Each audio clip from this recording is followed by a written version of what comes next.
નમસ્કાર મિત્રો, વ્યાસ પંચમૃત શાસ્ત્ર વ્યાસના જય મહાદેવ.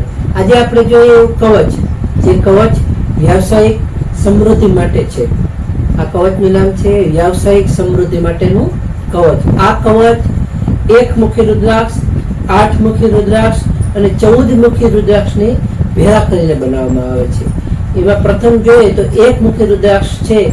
1 મુખી રુદ્રાક્ષનો પારો ભગવાન શિવનું પ્રતિનિધિત્વ કરે છે, જે લાભના બધા દરવાજા ખોલે છે, બધી પ્રકારના લાભો અપાવે છે. અને 8 મુખી રુદ્રાક્ષ, જે 8 મુખી રુદ્રાક્ષ છે એ ગણેશ એટલે ગણપતિનું સ્વરૂપ માનવામાં આવે છે, જે સૌભાગ્ય અને સારા એવા લાભ અપાવે છે અને તમામ અવરોધોને દૂર કરે છે.